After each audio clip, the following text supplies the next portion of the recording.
My husband had entirely abandoned his duties, leaving me with the overwhelming responsibility of caring for his ailing father and managing all our household chores. Each day, he would stay out until the early hours, rarely providing sufficient funds for our living expenses. Despite my deep love for my nursing career, I had resigned to dedicate myself entirely to his father's care. Yet, here he was again, asking me for more money. "We can't make ends meet with such a meager amount this month," I told him. "It's supposed to be your responsibility to manage our finances within the budget, but there's a limit to what's possible. How can you expect anything when you contribute nothing and dismiss the efforts of those who do?" My husband, aloof and condescending, shot back, "All you do is drain our finances without contributing. You're like a parasite." "How dare you say that?" I retorted. "If I leave, you won't last a day. Maybe you should be trying to keep me instead of threatening me." He waved the divorce papers in my face, arrogantly proclaiming his willingness to end our marriage at any moment. Tossing the papers at me, he stormed out of the room. I gathered them from the floor, spreading them out before me. A rueful smile crossed my face when I saw the title, Petition for Divorce. He was mistaken if he thought I would be the one devastated by our separation. Unbeknownst to him, I wasn't at all taken aback. I was prepared, having already envisaged a life beyond his shadow. With a mix of pity and determination, I dialed my lawyer's number. "My name is Kayla. I used to be a nurse at a private hospital, a demanding job with night shifts and relentless days. But it was my dream. Caring for others had always brought me deep fulfillment, as taxing as it was. Now, it was time to start reclaiming the life I had put on hold. I truly cherished my career, but due to conflicting schedules, my husband Vincent and I rarely spent much time together. Despite this, our marriage remained surprisingly smooth without any major conflicts. However, everything took a drastic turn following a sudden incident with Vincent's father, who was his only living family member at the time. He became severely incapacitated, unable to live on his own, and in desperate need of nursing care. Vincent, deeply concerned for his father, asked if I could step in to help. He proposed that I leave my job to care full-time for his father, promising to compensate by working harder and taking on more at home. Although reluctant, I understood the situation. I had always gotten along well with my father-in-law. He was a kind man who often put others before himself. Considering the discomfort he might feel with a stranger caring for him, I agreed to Vincent's plan, despite suggesting we explore professional nursing care options. Initially, everything seemed to go according to plan. We moved in with Vincent's father, and Vincent appeared to keep his promise of helping around the house. Although we had to tighten our belts financially, it was manageable. However, as months passed, the situation began to deteriorate. Vincent's initial bursts of helpfulness faded, and he gradually started neglecting his promises. Not only did he reduce the financial support he provided, but he also became increasingly absent, leaving me to manage the household and care duties alone. As our financial strain grew, my having quit my job halved our income. I found myself juggling the care of my father-in-law with searching for affordable groceries, often driving long distances to save money. Meals became simpler, especially when Vincent was not around. Our living arrangement, once believed manageable, now felt increasingly unsustainable as Vincent detached himself, spending his earnings freely and leaving the weight of our challenges solely on my shoulders. Life became incredibly tough when I had to stretch every dollar to its limit. New clothes and trips to the hairdresser became luxuries I could no longer afford. When the financial strain became unbearable, I approached Vincent for help, but any mention of money seemed to irritate him. "Hey, honey, about this month's living expenses." "I already gave you the money," Vincent interrupted sharply. "Yes, but it's less than last month. I can't make ends meet with this." "Are you kidding me? Managing the budget is your job," he snapped back. "But the budget is too tight since I quit my job. It's been a constant struggle. "Please, we need more for the household," I pleaded. "What the hell? It's my hard-earned money. How I spend it is up to me," he retorted, dismissing my concerns. "I'm not stopping you from spending, but I expect you to make do with what you get. Just because you were a nurse, you think you're so important. You used to make good money, but now you don't contribute financially. You're just a parasite living off my earnings. All you need to do is keep quiet and do as I say." His words were harsh, and his attitude only worsened when I pressed the issue. No matter how much I pleaded, Vincent refused to adjust the budget to make our lives a bit easier. Left with no other option, I started dipping into my savings from my days as a nurse. Each month was a battle, juggling our dire financial situation and enduring Vincent's verbal abuse. Yet, in all this hardship, my father-in-law was a beacon of kindness. Despite his challenges, he always expressed gratitude for even the smallest gestures of care. Aware of our struggles, he even offered his pension to help make ends meet. He was a genuinely nice man and became my sole source of emotional support. Vincent's difficult attitude and general approach to life were hard to bear, but the time I spent with my father-in-law was precious. His presence and support strengthened my resolve to do my best under challenging circumstances, holding on to the warmth and appreciation he extended towards me, even when things seemed most bleak.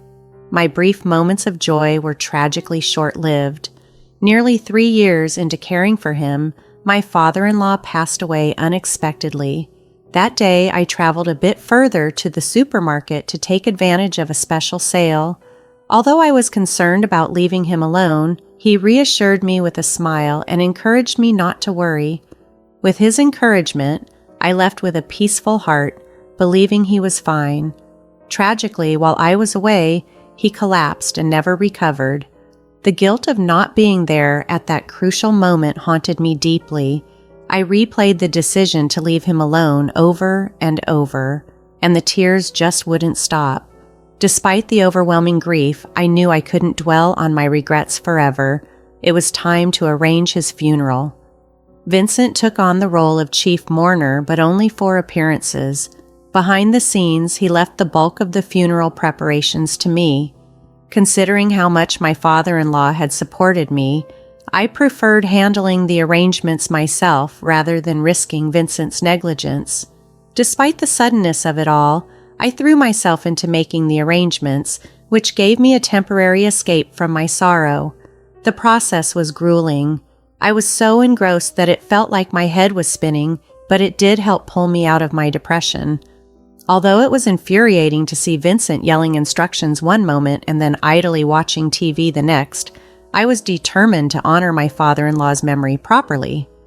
At the funeral, many attendees expressed their condolences to Vincent, not knowing the full extent of our domestic struggles. They sympathized with his loss, assuming he had been the one closely caring for his father. Their comments like, "It must have been hard to prepare everything so suddenly," and "You took really good care of him, he was fortunate to have such a fine son," were meant well, but they stung given the reality of our situation. I maintained my composure, responding with grace despite feeling pushed to my limit. "No, it's not hard at all," I would say, masking the truth of our strained circumstances. "He raised me too, in a way, so I did my best for him." I clung to the belief that my care had brought him some comfort in his final years, hoping that would be enough for him to find peace. "I too hope that he appreciates everyone's presence today," Vincent said, wearing a practiced smile as he mingled with the funeral attendees. His friendly demeanor and the superficial conversations grated on me. Beneath his facade, he had done nothing to prepare for the funeral or to care for his father in his final days. I vividly remembered the sorrow in his father's eyes on the nights Vincent came home late, not bothering to share even a word with him. Now that he was gone, Vincent's pretense of being a devoted son was almost too much to bear. My disgust for him grew with each passing moment, and it was hard to shake off. Even after the funeral, my distaste for Vincent lingered. With my father-in-law no longer here, The main reason for tolerating our strained marriage was gone. The thought of divorce increasingly crossed my mind.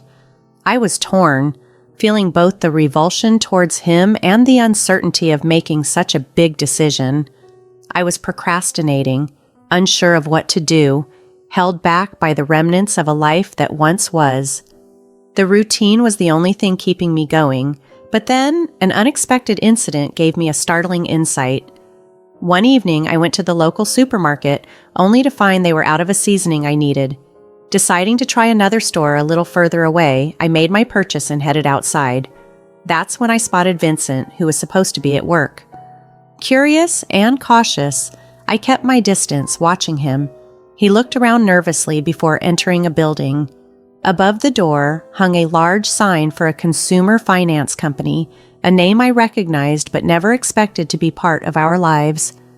A chill ran through me as if I had been plunged into an icy bath.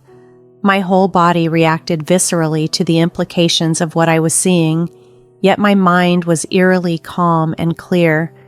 It dawned on me that not only was Vincent failing to provide sufficient living expenses, but his actions were now leading him into potentially dire financial straits without my knowledge. The discovery crystallized my feelings and the reality of our situation, pushing me towards a decision I had been putting off.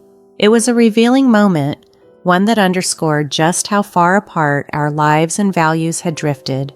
The revelation that Vincent had been borrowing money without my knowledge left me stunned.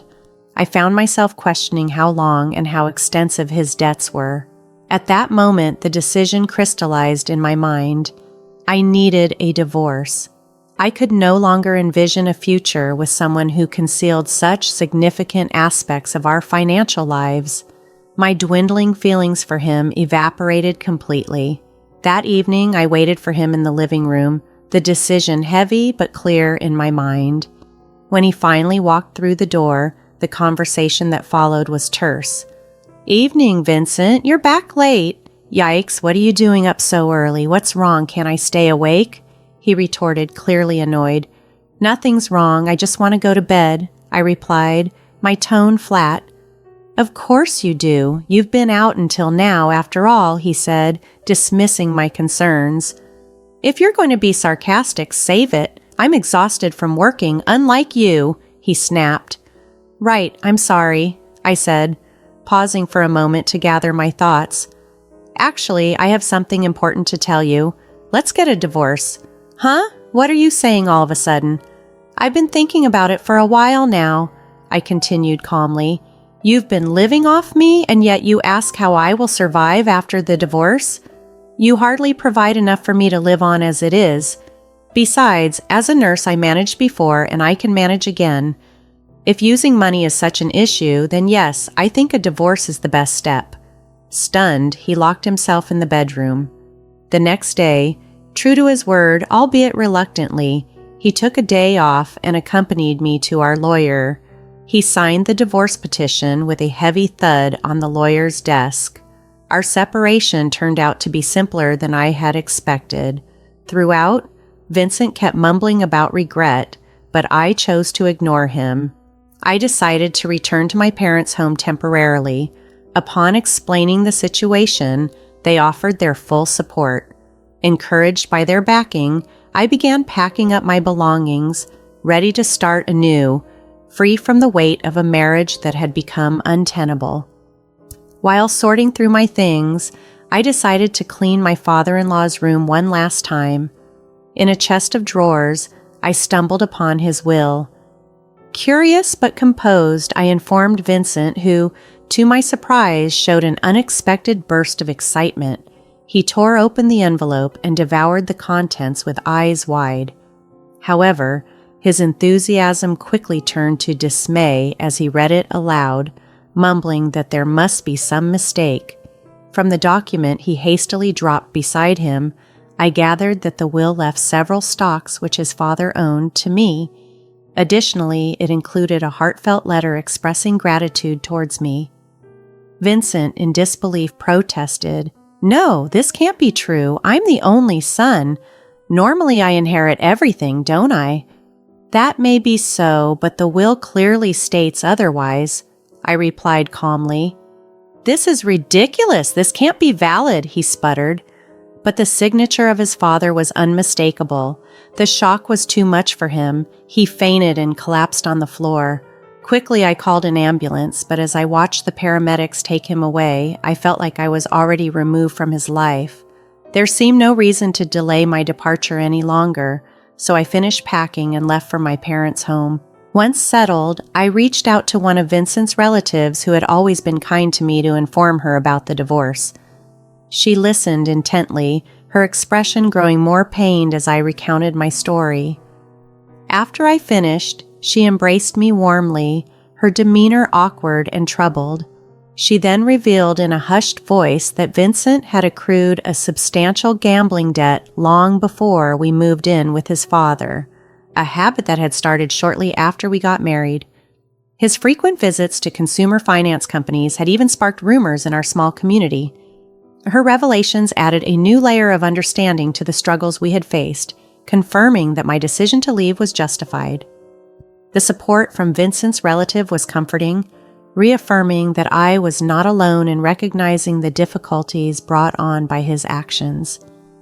It was deeply unsettling to realize that while I was oblivious, others in our community were well aware of Vincent's financial troubles, and the rumors were rampant. Before moving in with my father-in-law, my life had been consumed by my job. Afterward, my entire focus shifted to caregiving, leaving no room for social interactions where such information might have come to light. Meanwhile, Vincent had been misleading people, confidently claiming that he would swiftly clear his debts with his expected inheritance, a certainty in his mind that everyone seemed to know about but me. The rumors inevitably reached his father, prompting him to draft a will that decidedly left Vincent out, likely as a measure to correct his son's misguided expectations and irresponsible behaviors. Vincent, who had carelessly accumulated debts across various quarters, was banking entirely on an inheritance that he never received. When he realized he was getting nothing, the shock was too much for him and he fainted. After a brief hospital stay, Vincent was discharged and faced the grim reality of having to manage his debts on his own, now scraping by day to day. I, on the other hand, returned to my parents' home, took some time to gather my thoughts and heal, and eventually went back to my nursing career. Being back at work, immersed in a profession I love, has been rejuvenating. For now, I have no interest in thinking about marriage again. My priority is my career, dedicating myself to a job that brings fulfillment and stability. The return to nursing not only marks a return to normalcy, but also a step towards rebuilding my independence and focusing on my well-being